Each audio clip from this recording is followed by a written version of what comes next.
Sugar Skull City promotion activities will run from October 15th to November 15th. Artists, community members, youth, and families are invited to honor the Mexican tradition of Dia de los Muertos, Day of the Dead. Okay. Very cool. The next round of the Change Initiative session is this evening at Maine Baptist Church, 814 East Galena Boulevard.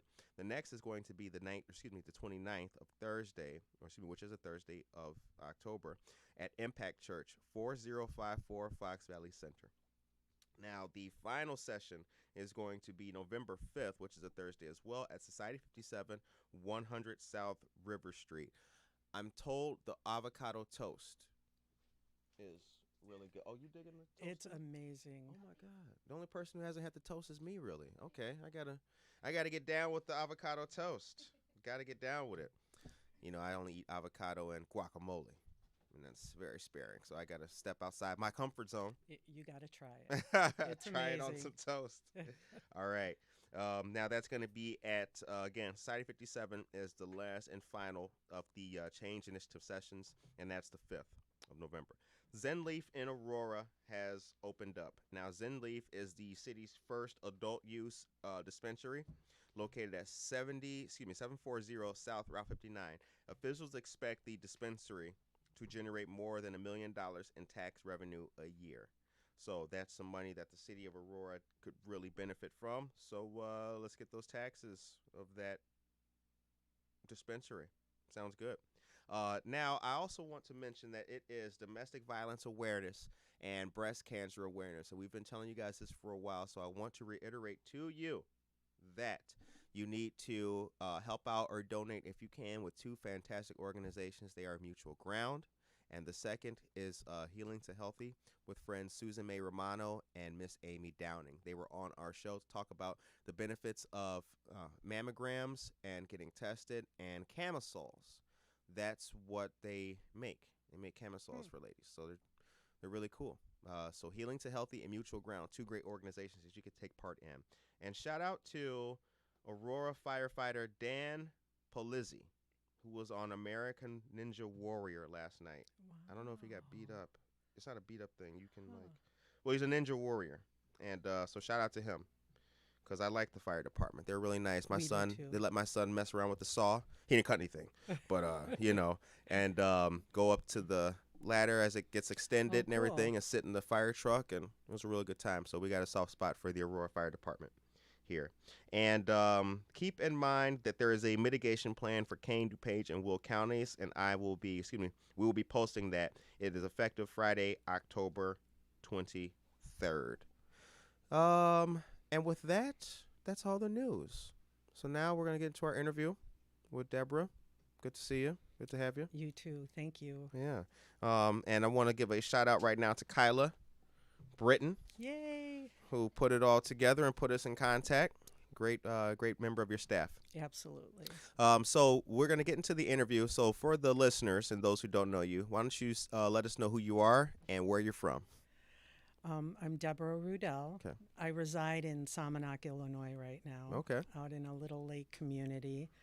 And I just recently was asked to step into the role of CEO at Fox Valley United Way. Very cool. Very cool. Now you are born and raised in? I was born and raised in Illinois. Spent my youth in Upper New York State on a dairy farm. Oh, wow. But then moved back to Illinois when I was in the 7th grade. Okay. And so Illinois is my home state. I grew up and graduated from high school in Palos Park, Illinois, and settled in the Salmonac area when I got married and raised my family. Very cool. And it was an adjustment from the suburbs to the rural area, and I couldn't love it more. All right. Now tell us your educational background after high school. So I went to Moraine Valley Community College, and then I went to Waubonsee Community College. And my career goal was to study to be a paralegal. So I went to the American Institute for Paralegal Studies and went to work for an attorney. And then I studied online with the University of Phoenix, business administration. And in between all that, raised my family and took care of my career. Interesting. What a background. And then there's just a little tiny part about being on a dairy farm.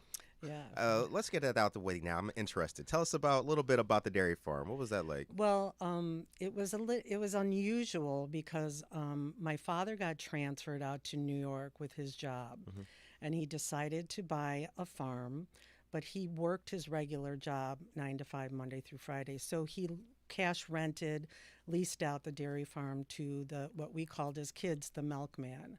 So we were raised in a environment where we helped milk the cows and tasted the cream, and we had horses, and ultimately dad had a challenge with the board of the health department board Hmm. for the state of New York. He had to do a lot of improvements to get the dairy farm up to speed and with health requirements, and he ultimately decided to close the dairy farm down and turn it into a horse farm, and we boarded horses. So at one time we had 14 horses that we boarded. And as I was a kid, we had to take care of going out and cleaning the stalls and grooming the horses. It was a wonderful childhood. I had a horse of my own. His name was Midnight. I was part of the pony club. Had a great time until I had an accident. In the back of our property, we had an old railroad bed, and I was out riding my horse with my dad and his horse. And the best we can remember, a snake came across my horse's leg, and my horse took off. Right. And long story short, I fell off the horse on my head onto the railroad bed and was unconscious for about 72 hours. And after that, my parents would never allow me to ride my horse without my hard hat. And I was upset because of all the other farm kids didn't have to wear a hard hat, but I had to. But it was quite an experience when I was young. So I had a great upbringing living on a farm. At one time, we had 18 cats on the farm, Wow. thus the reason I'm a cat lover. And so it was a great childhood. It was a great way to grow up.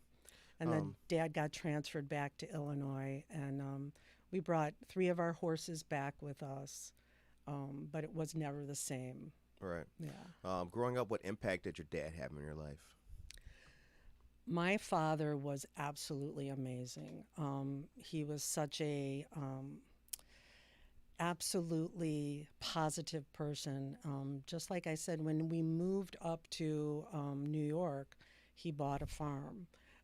He was a hard worker. He started working for the company he worked for, Continental Can Corporation, when he was 14 years old, working on the line. And he worked his way up through manufacturing, through sales, through management, to the point where he was an executive on the team at the end of his career.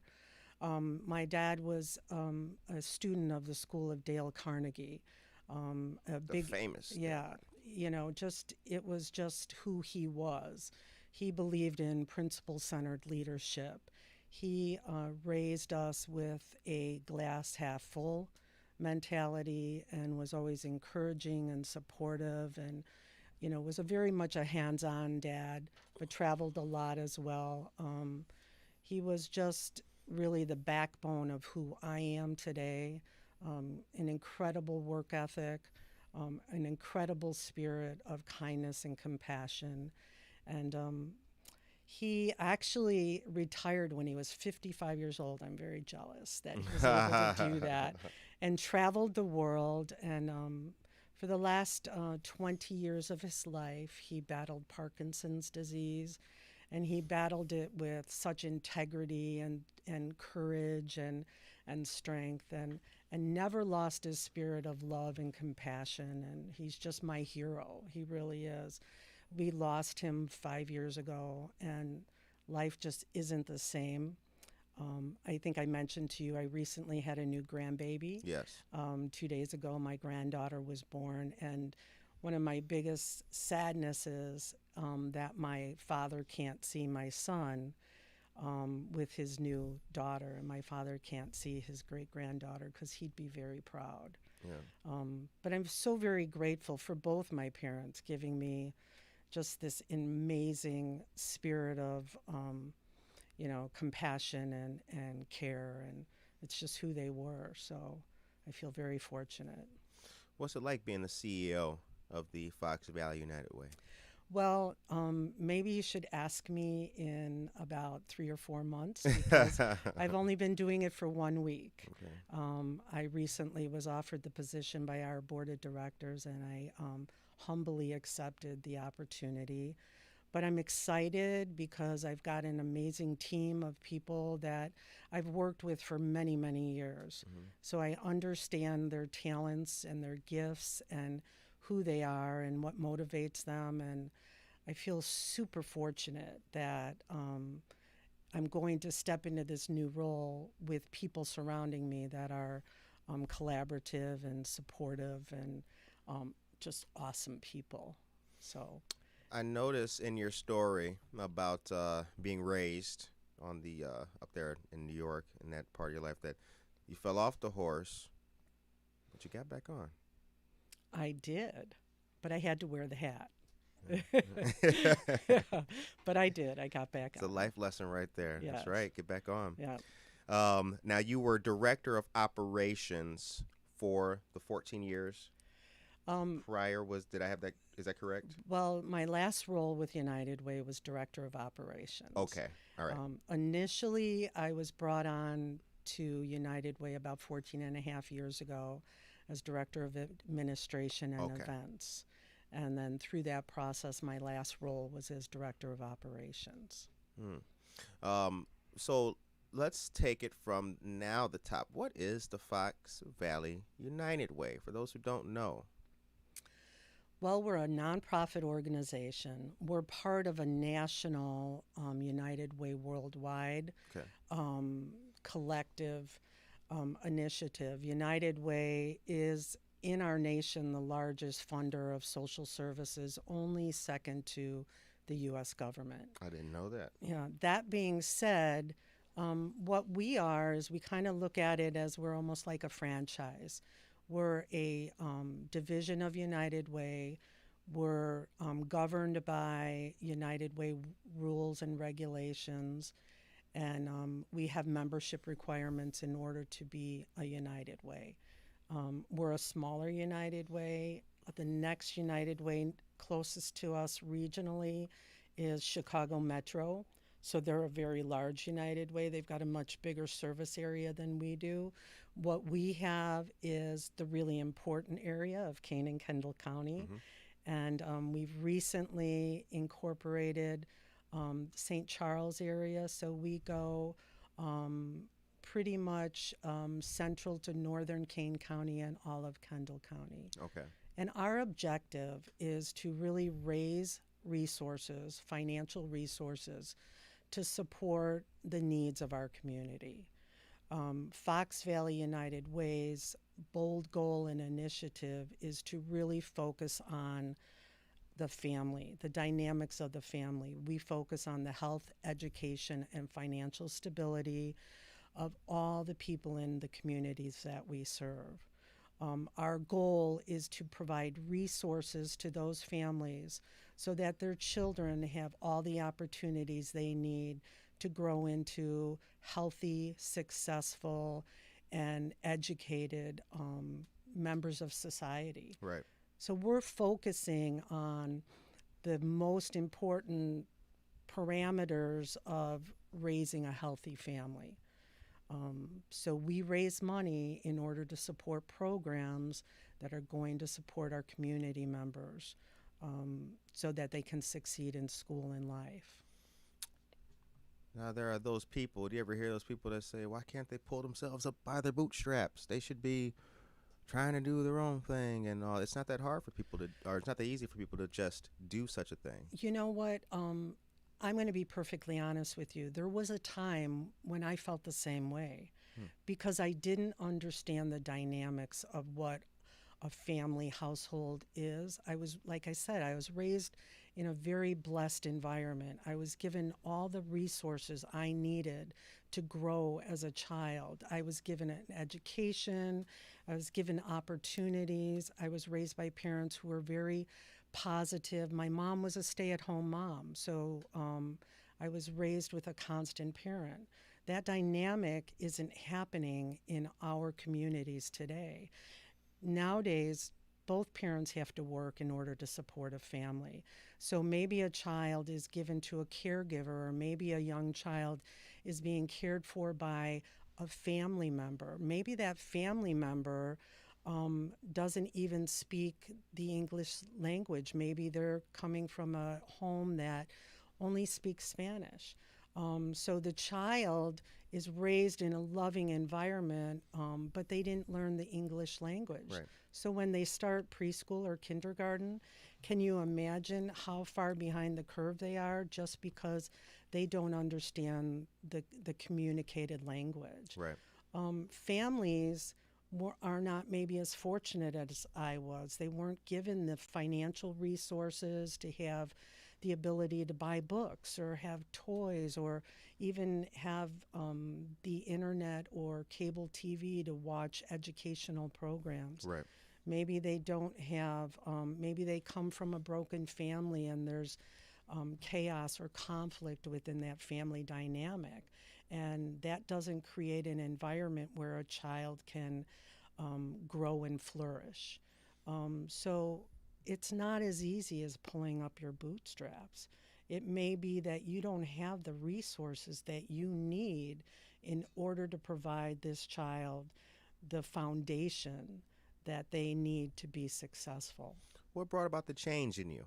What was the moment when you started seeing it, or seeing the multifaceted layer that takes place in people's lives? Probably two things. Number one, having children of my own, but most importantly, starting my work with United Way. It made me realize that there's so much we can do as natural human beings to help other people and not judge them because, quite honestly, we don't understand them. How do you judge this family, this single mom who's working three jobs and having to farm her child out to caregivers? How do we judge her when we don't understand her? Right. We haven't lived in her shoes. Right. We don't understand the dynamics of what challenges she has to deal with. And working for United Way changed my whole perspective. It made me realize that we as human beings can do so much to help others, to lift them up and have opportunities. Because really, though, you talk about children, I think about my new grandbaby who was just born. She's going to be the future of my family, and she's going to be the future of my community, and maybe the future of my nation. So we have to give those children every opportunity we can to have the tools to advance themselves and know that they have the confidence to do the things that they have all the capabilities of doing. That's one of those things that I've always felt when it comes to like large corporations and institutions who can do good. I've never been tasked to sit on their financial board to check where spending is going, but I've always just been of the mindset that if those in leadership in these organizations would take the human approach, perhaps work could be done that could have a greater impact in families' lives, as opposed to looking at the costs associated with helping people. Because I think that a lot of times large organizations, they look at that. They see the individual not as a person, but as a number or a statistic or simply a box that must be checked. Not insinuating that that's how Fox Valley United Way looked at people before, but I do appreciate what you're talking about, the element of looking at the human and just realizing, like, you know what, these people need help. They need help with which to, they need to be given a pair of boots that they could then Pull up themselves. exactly, Yeah. exactly. But they need those boots. And Yep. if they don't have those boots, where do they start? And you bring up a really valid point about the cost investment. And you think about youth who are incarcerated and what it's costing our nation to rehabilitate those children who have been incarcerated versus giving the families the tools they need to provide the structure for their children to learn and grow through the process to avoid that incarceration to begin with.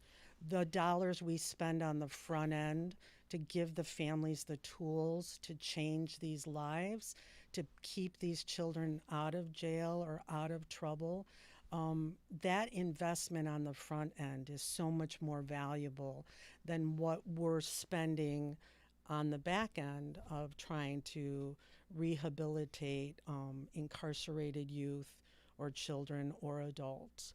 Um, so the investment is really minimal if Right. we do it from the start. And I think it's so important to understand that we cannot just judge somebody based on what we see them dealing with in poverty. We have to look at them as a human being and they have opportunities, and we need to provide them with those opportunities and tools so that everybody can have what they need to educate and be healthy and have the financial stability to move forward through life successfully. Now, does the Fox Valley United Way have a? Is there an age system of assistance that you give, or is it for all families? Oh, excuse me, my mic. Is it for all families, all times? There's no tier level of associate. Well, our bold goal is to focus on children age birth to 5. And United Way has chosen to make that our initiative and our bold goal because we felt like that was where we could have the most amount of impact, starting to help these families right from the start, from birth. Right. So we have an initiative called SPARK. It's an acronym that stands for Strong, Prepared, and Ready for Kindergarten. Ooh, I like that. Yeah, it's great. Statistics show that if a children enters kindergarten prepared, they are going to have an opportunity to succeed all throughout the educational system. If a child starts kindergarten and they don't know how to, you know, figure their numbers or how to articulate or how to speak and conversate with other children. If a child doesn't have the resources, just for example, a family in poverty who doesn't have the ability to feed a child a good breakfast in the morning, which we know is so important, they go to kindergarten and they're not alert, they're not attentive, they're not having an ability to learn because they didn't have that resource of a good meal because their family might be in poverty and can't afford to do that. So it's actually supporting those children birth to 5 to have the resources that they need to succeed when they first start out. Big task, Yes, ambitious goals, yes. but so necessary in that age group at a very pivotal time of life and starting the educational career. We truly are investing in the future of our community, and these children age birth to 5 are our future. And we need to be able to give them all the tools and all the resources so that they have every opportunity to achieve and succeed. You know, I sit here and I talk to you, and I think about conversations I've had with people who, uh, responsible job holders, friends of mine, having conversations, and they would articulate the merits of stopping a school food program for kids in the morning, and Curtis, you know how much money it would cost to do something like that, and it just bothers me that they would just articulate the benefits of stopping kids from eating lunch, or excuse me, eating a breakfast, a meal in the morning time. And I don't. How does it feel like just knowing that there's people out there who don't see a benefit to what we're talking about? I think those people just don't understand. They haven't opened their eyes to look at the world from someone else's perspective. They're not, quote unquote, don't judge somebody till you walk in their shoes. And I learned that early on, I should say, when I started working for United Way. Right. And someone came into the office and they just wanted money for a cup of coffee and a donut. And I initially didn't want to hand them money because I didn't want to facilitate a habit of those people coming in and asking me for money. Stray cat syndrome. Right. But I also, when those people came in, I started to learn about what they were going through and what obstacles they had in their lives. And whether those obstacles be mental illness or sometimes domestic violence or sometimes drug and alcohol addiction, sometimes just bad choices, whatever those items were that led them to this desperate state where they had to come in and ask for money to buy a donut.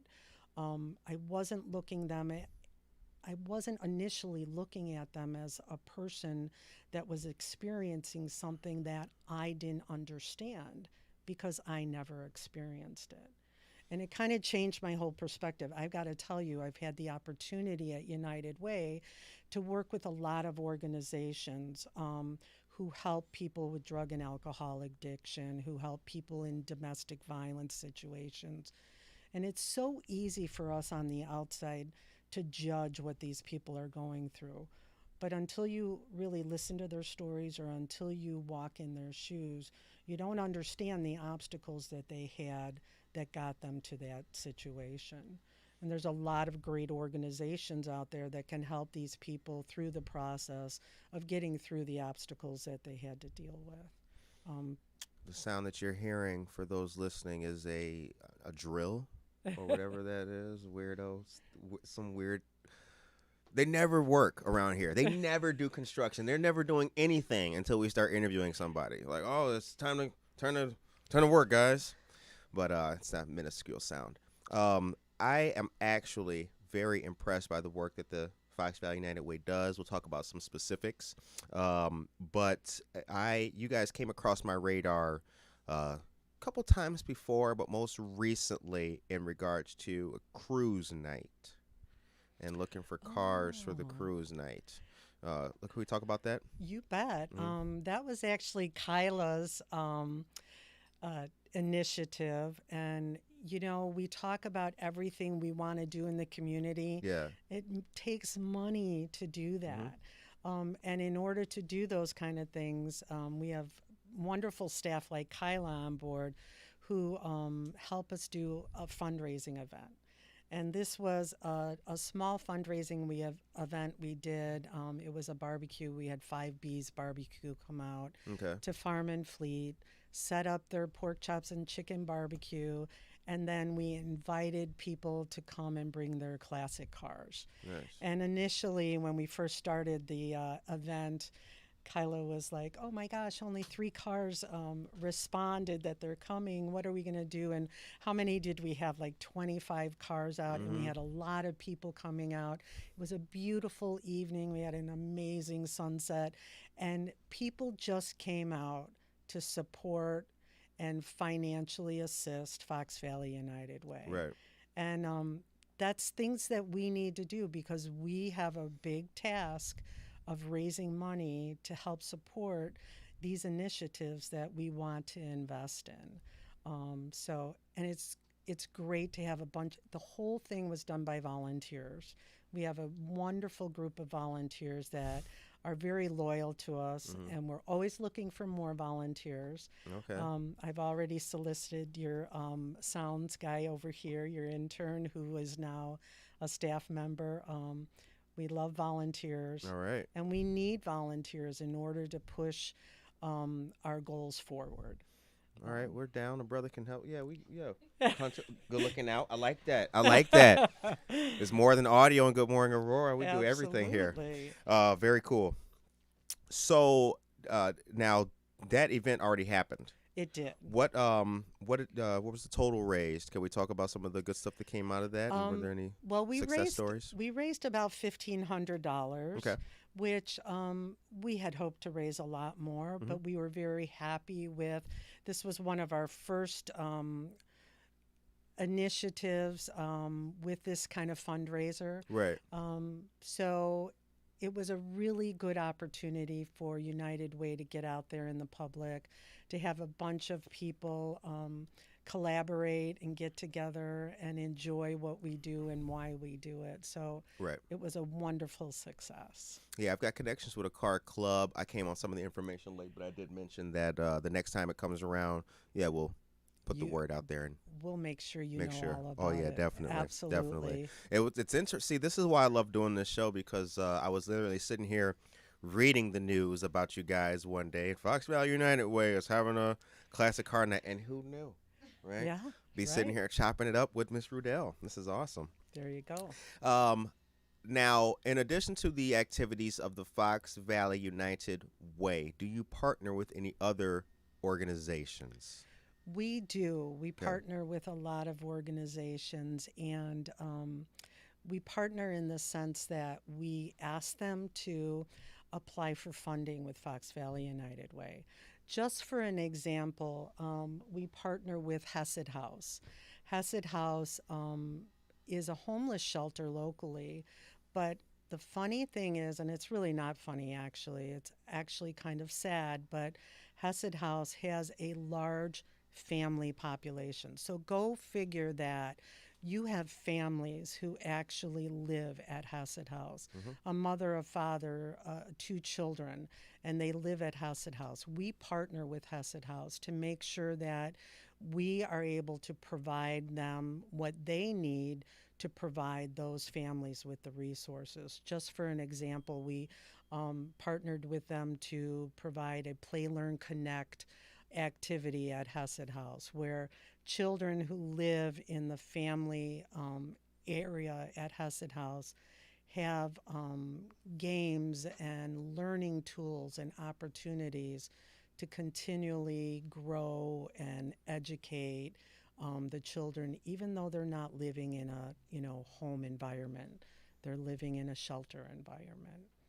We partner with organizations like Mutual Ground. We partner with organizations that provide daycare and child care to, Section 8 families or families who come in low income on the income scale.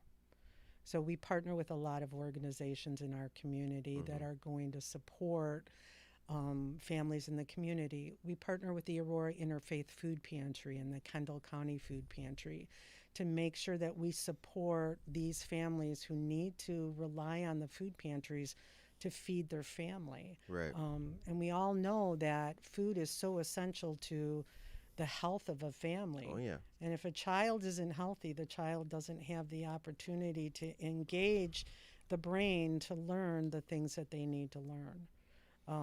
So it's all kind of a cycle of support. Right. Um, Now, what's your view, your vision as CEO of the Fox Valley United Way? Well, initially, I want to raise a lot more money so that we can invest in a lot more programs. Um, I feel like we have an opportunity to significantly move the needle Mm. in our community, supporting the young families in our community. And the only way we're going to do that is by raising more money so that we can support the programs that support these families. What's the number one? What's the number one need for families in our area? Because we're strictly Kane and Kendall. We're Kane and Kendall Kendall. Okay. County. I think the number one need is making sure that these children are prepared to go into school on an equal level to all other children. And whether that be through doing intake interviews and checking to make sure that these children's skills are where they need to be on the growth chart, Hmm. whether these children are communicating properly, whether they're physically doing the things that they need to do. We need to evaluate the children, make sure that they have the resources that they need. In your screening process, if you find evidence of like any abuse or anything like that in the family, do you passing information on? Through the screening process, we provide other organizations Okay. information or will provide the families information. Okay. You know, you might have a family where you have a mother and a father, and the child is struggling. And through the screening process, we may see evidence that there might be some domestic violence or some abuse. Hmm. We have to be very careful with that Sure. because when we do a screening process, confidentiality is first and Of course. foremost. But we could provide that parent with opportunities to seek help in other avenues because we recognize that maybe this child is struggling because there might be chaos at home. And maybe that be just recommending that they go to family counseling services or letting them know that there are other opportunities in the community to seek out help. So we're not social workers. We're not licensed social workers. What we do is we provide families with the resources so that they can go and get the help they need. The time is now 8:48 a.m. and you are listening to Good Morning Aurora, the second largest city's first daily news podcast, and we are sitting down with Deborah Rudell, the CEO of Fox Valley United Way. Um, what does America mean to you? Home. America means home to me. This is where I live. This is what I believe in. This is where I'm proud to be. Um, it, it's there's no other place I'd rather be, and it is home. Um, when I think about some of the volunteer work I've done, I've met people from different countries and things like that. I've done a lot of volunteer work with the Neighbor Project, of which Nice. people come across who are not or who are new to the American experience. The thread that I found that connects all of these individuals, whether they're from Sudan or Ecuador, is that when they have the opportunity to contribute and build something new, they really like that. People like that. I have not seen a case of people being ungrateful for a new opportunity and people who are willing to help them. What's some success stories? I mean, confidentiality, I'm sure if we can't talk about, but are there some specific success stories that you've had and seen over your career? Yes, All absolutely. right. Um, One of my favorite stories is about a young lady who actually came to intern with us. Mm-hmm. She was studying public policy. And come to find out, this young lady um, really had some challenges walking in the door. She came from a family that was very low income, a family that had domestic abuse to the point where the father was very abusive to the mother, to the point where the brother ended up emulating those abusive qualities that he saw in the father, to one point, actually physically almost choking his sister to death. This young lady grew up in a family like this. This young lady grew up in a family where they went to the food pantry to get food and where McDonald's was really a typical meal. She didn't know what a salad was. She didn't want to eat fruit. She wanted to eat French fries and cheeseburgers because that's all she ever knew. Right. Um, and yet, she still persevered through this process. She still went to high school, and when she was ridiculed in high school for maybe being overweight or coming from a low income family, she still persevered. And she went on to college, and she went on to interview for an internship with United Way, and she got an internship. And she was such a success story to me because she really wasn't given the tools when she was young Mm. to succeed. She had the perseverance within herself to um, get beyond what her family life provided her when she was a child. And now she's got a great job. She's very successful. She's well loved. And it's okay for me to share this story because she shared it with all the people at our United Way breakfast a few years ago. But I'm very proud to have known her and to have watched her grow and to have learned her story. You can pull yourself out of poverty. You can pull yourself into a world where you have nothing but success. You can. You Yes. can. Yes. Um, Fox Valley United Way breakfast. Yes. What time does that start? What time? Yeah. So, Does Fox Valley United Way Breakfast actually turned into a luncheon a couple of years ago, but it was our opportunity to address the community and let the community know what was important to us and what we were working on.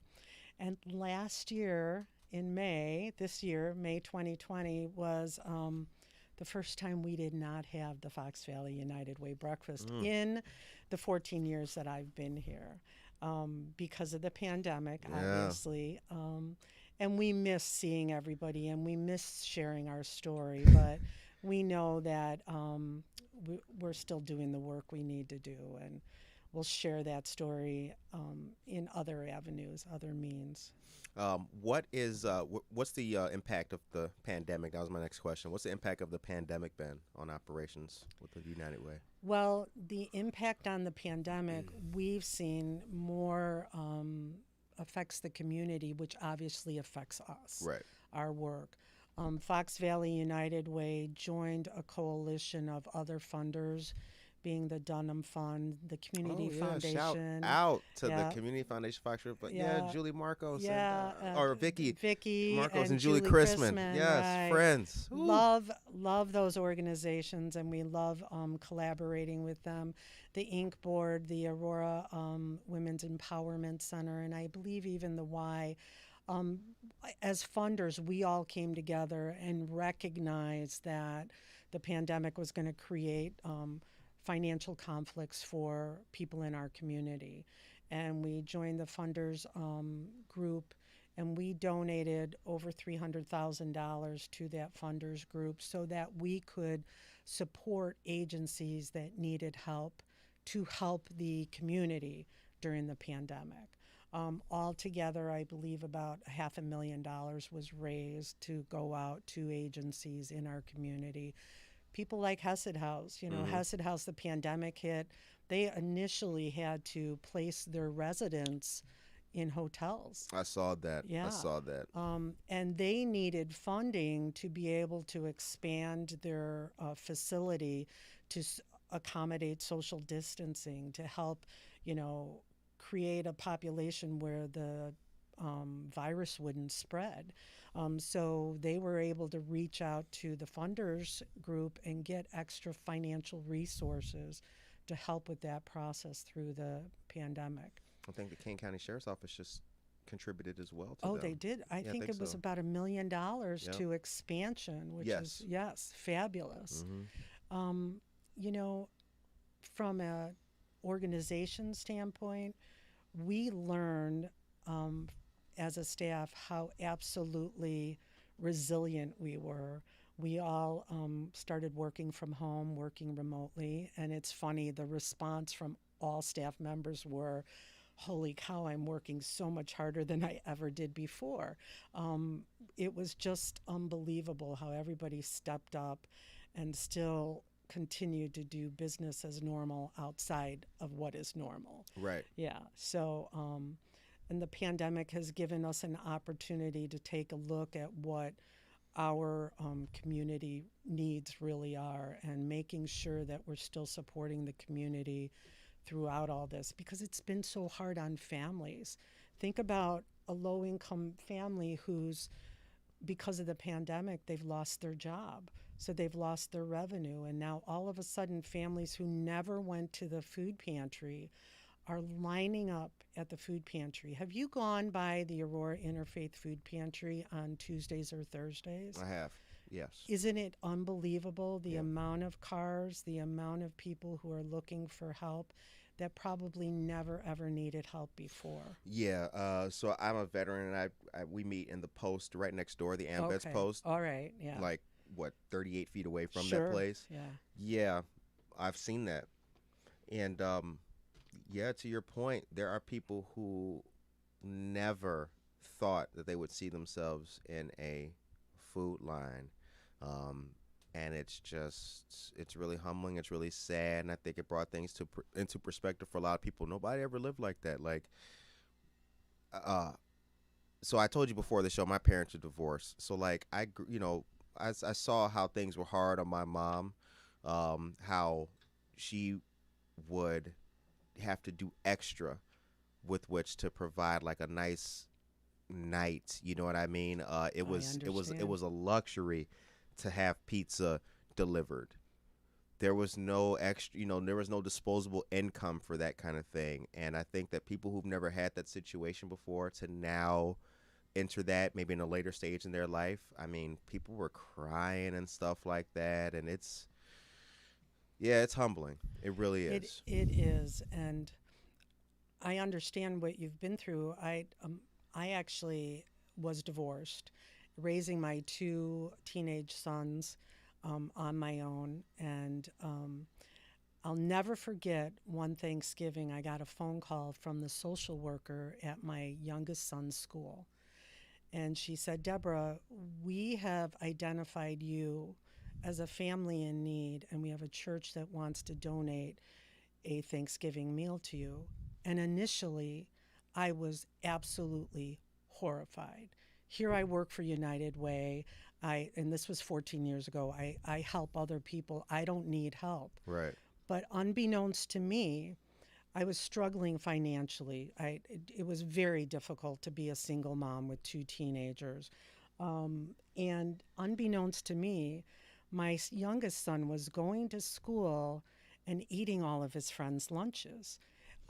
He never had money for lunch. And I would say to him, did you get money from your dad for lunch? Because that was the deal. Hmm. Dad would pay for lunch. But he was too intimidated to ask his dad for that money. Sure. So he's telling me that he has lunch money, and I'm thinking I'm being a good mom and making sure he has a good lunch at school. And this is why school lunches are very important. And the teacher said, "Oh, we've been buying Jesse lunches every day for months." I had no idea. I had no idea that my child was too afraid to ask me for money because he knew financially I was totally tapped out. Oh yeah. And so I had to learn to be able to, in my heart, accept the gift that this church was providing to me. Right. It was very humbling, and I learned so much from it because I have to tell you, for myself and my two boys, it was the most amazing Thanksgiving I ever had. I'm going to get teared up, but it was just something my children learned to appreciate the kindness of others, and something my children learned to accept the kindness of others, not to let pride get in the way, because I was going to let pride get in the way. Yep. It was the most incredible gift the community could have given us. And it was just like Christmas opening up the box. We had a turkey, we had a pie, we had stuff to make stuffing and green beans. And it was just overwhelming because we really wouldn't have had that Right. stuff. We weren't in poverty, but we were struggling. Yeah. So I think it makes us better people to have to even go through those things, to understand the importance of being humble and accepting those gifts.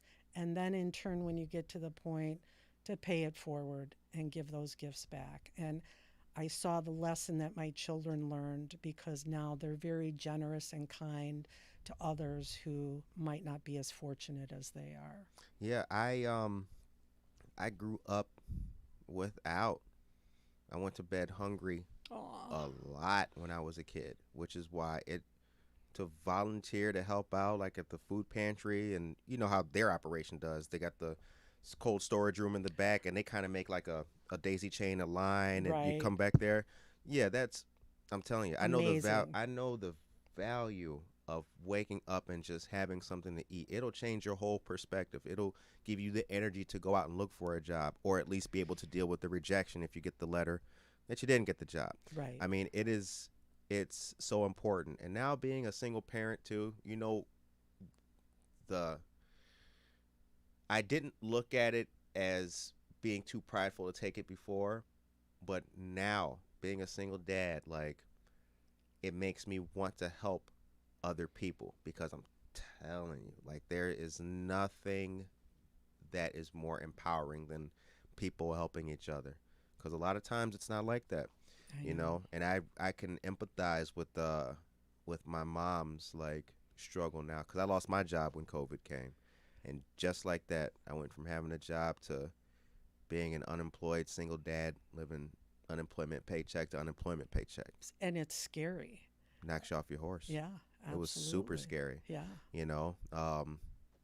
Luckily for me and being a sailor, like, you know, choppy waters, I was able to pull myself Right. up and everything. But for the people who don't have resources and maybe don't have family members around them, that is a humbling experience. It's very scary. It is. It's super scary. Some people that I've met, they've only been in the country for a couple of years and they don't have that support. They don't have They a don't have support family system. to, right? Exactly. So what are they going to do? How scary.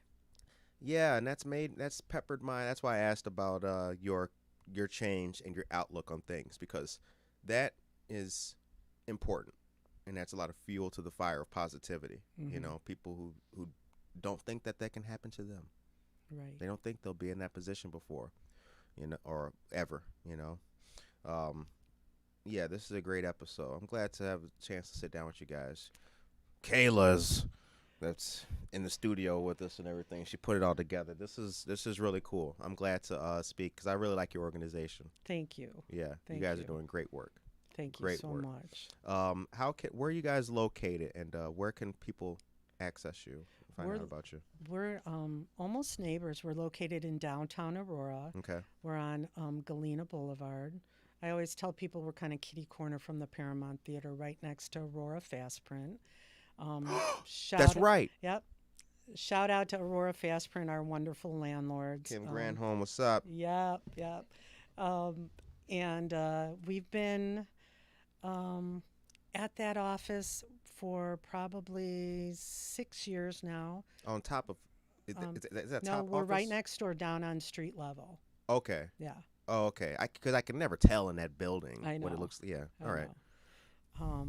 So we're right downtown, and anybody can go on our website, foxvalleyunitedway.org, Okay. and see what we're doing. We're in the midst of our holiday assistance program, so we're looking for sponsors Okay. to help us. We have identified over 100 families that are really struggling right now that we're going to match up sponsors so that these children have something under the tree for the holidays. Oh yeah. We're actually taking on 20 families from Hesed House because they don't have the facility availability right now to run their own holiday assistance program. So, what we do is we match up these families in need with people like you and other people in the community who say, I want to give back this year. And we provide them a list of the children's names, age, gender, what their likes and dislikes are, what the size clothing is that they need. And these sponsors go out and actually buy gifts for these children. You know what? I just started doing too. That you just sparked a. I'm weird like that. That's So okay. thanks for putting up with it. I'm strange. You know what I started doing too? I started collecting like I have donation boxes in my house. So that's another thing I started doing. Excellent. I started like I'm not just gonna throw it. I'm not throwing it out. I got donations, so I got a donation section. I have a basement now. Okay. God, it feels good. I went from an apartment to a house. I'm balling now. Nice. Anyway, I got a section of clothes, canned goods, and then other items with which to give away, like a fan and different things like that. And Yeah. there are so many families who would be so grateful for that. Mm-hmm. Yeah, that's just wonderful. Yeah, I got like Yeah. 30 cans of mandarin oranges. So if you need, you need mandarin oranges, I'm your boy. I'm your man. Now, are you guys on Facebook as well? We are. We're on Facebook, Facebook, Fox Instagram? Valley United Way, Instagram. Okay, Yes. y'all got the gram? Yeah. Oh, what? Awesome. If we're not friends, we're gonna be. There you go. All right. And what's coming soon? What's on the calendar coming up next? Well, we're really focused on our holiday assistance program that is pretty much all hands on deck Right. because we're already at 300 children. So, collaborating with other organizations like Wrigley in Yorkville and even the Hotel Arista out in Naperville. Last year, they would Hotel sponsor, Arista. yeah, they would sponsor families, and they would embrace all their employees to be part of that program and support our holiday assistance program. Lots of organizations, lots of families who just want to help another family in need. Some community organizations, and we're doing toy drives. So if there's companies that want to do a toy drive, usually the city of Aurora puts a box out in at City Hall to collect toys, and other organizations will collect hats, scarves, and mittens. So we make sure that these children are well prepared for the winter as well. Awesome. Good morning to Elias and good morning to Carla Santalan. One of our best interviews. Person said, "Awesome, Oh, awesome." very See, I nice. told you it's gonna be good. Told you it was gonna flow smooth. Very nice. um, so the time is now 9:08 a.m. You've been listening and watching Good Morning Aurora, the second largest city's first daily news podcast, and we're very glad to sit down with Deborah Rudell, the CEO of Fox Valley United Way. So before we go, I did just want to ask you about some of your team. Do you want to give any shout outs to anybody at the time with the team and people we should be on the lookout for? So we're super, super stoked because of this transition. Okay. There's a lot of staff members whose positions have adjusted or elevated, Okay. and I'm super excited to have an amazing team. I want to give a shout out to Kyla, first of all. She's our new Director of Development and Community Engagement. She's the person who's going to keep us all in line when it comes to doing our fundraising events and getting out and letting the community know we're there. I am so blessed to work with my associate, Denise Moret, who has been with Fox Valley United Way for close to 12 years. So Mm-hmm. we've worked together a long time. She has been elevated to Director of Administration for Fox Valley United Way. And I couldn't do this job without her because of her expertise and experience and also her compassionate character. She's going to be an amazing support to the stability of our organization. Trish Rooney, who was originally our director of Spark, our early childhood initiative, Mm-hmm. has been elevated to director of programs. And she will be not only in charge of our childhood initiative and our bold goal, but she's also going to take charge of our racial equity and justice initiative. Okay. She is going to be responsible for our grant making process, which includes making the decisions on how those funds that we raise are allocated out to the community. She's going to be in charge of our 211 program, which I didn't even get a chance to tell you about. I'd love to tell you Oh yeah, about please it. go ahead. We got time. It's the United Way resource line that any community member in Kane County can simply dial 211 from their cell phone or their home phone to ask for resources in our community. So, say I've got a community member who is looking for rental assistance. What they need to do is pick up their phone, dial 211, and the United Way supported operators,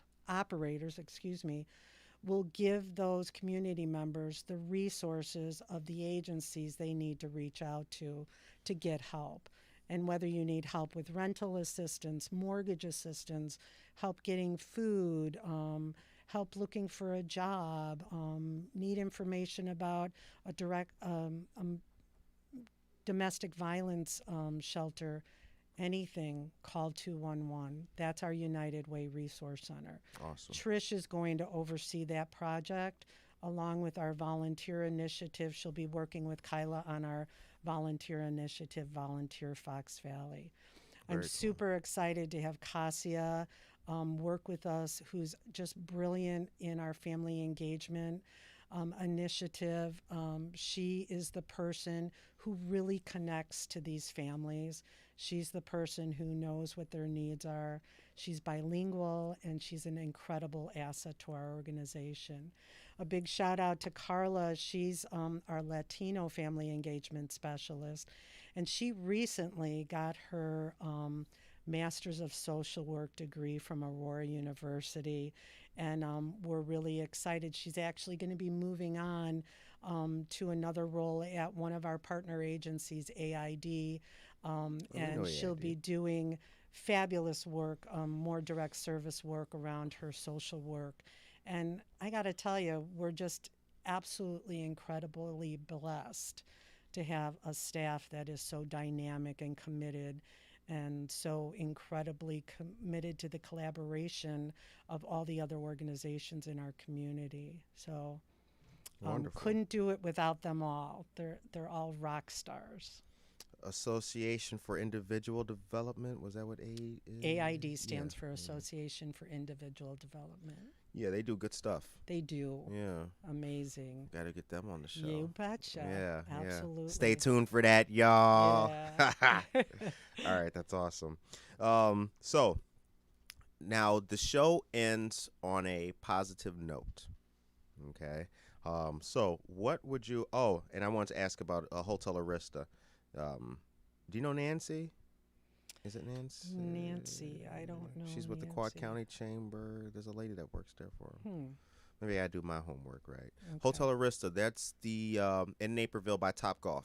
Exactly. Right, off 59 over there. They're actually right on the border between Naperville and Aurora, and we have a relationship with them where they usually will help out for our holiday assistance. And I got to tell you a quick story. Last year, they changed up some of their products at their spa. Last year, they brought to us like 100 gift baskets full of shampoo, conditioner, lotion, and body wash, so that every single mother who was coming to us for our holiday assistance program got something special. And I got to tell you how important that is, because our holiday assistance program really focuses on the children. And we all know as parents, especially moms, a lot of times we do without so that our children can get what they need. And when Hotel Arista gave us those little gift packs specifically for the moms to say, you are recognized, that you do special things and you make sacrifices for your children, all the mothers really appreciated it. It was just an opportunity to just say, here's something special for just you. Shout out to Hotel Arista. Yeah. Yeah, they got a spa. It's nice. I haven't been there yet. Ooh. It's on my bucket list. Yeah, I had a tour. Did you? We had lunch. Well, I had the escape room. Oh. I met with a person there, and we were going to do a partnership. They asked us to come up there and see if we could bring the escape room experience for their corporate clients who come into town. Oh, cool. And set up shop in there. And we looked at logistics and what we'd have to do and everything. The conversation went well. We didn't actually do anything, but they sent some of their customers. We left some of our pamphlets and brochures and whatnot at the hotel, and they were giving that out to people. So we got a lot of customers come to our escape room. And then when they came, we gave them, or when different people came, we gave them Hotel Arista stuff, let them know about the hotel. Very cool. But yeah, it was really cool. Yeah. The minestrone soup in that little bottom cafe. Oh, their bottom cafe is nice. Ooh. Yeah. To die for. Yeah. Let me stop. All right. The show ends on a positive note.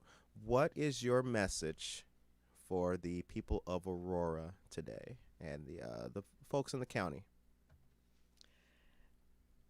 Care about others.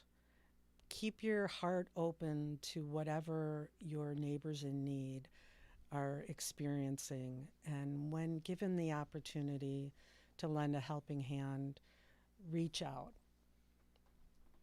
Amen to that. It makes a difference in people's lives. It truly does. Yes, it does. Yeah.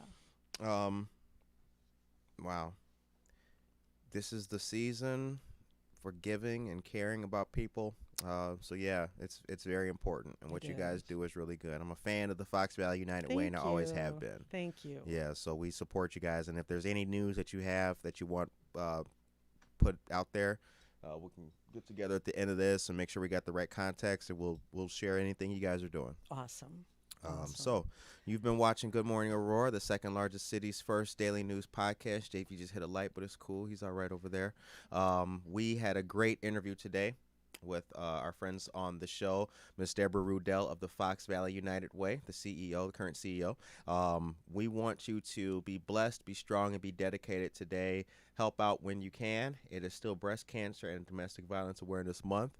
So if you can donate to good organizations to donate to and help out our Mutual Ground and Healing to Healthy with Susan May Romano and Amy Downing. Other than that, we will see you here tomorrow for another great episode. This was really cool. We appreciate our guests for coming in and talking to us. And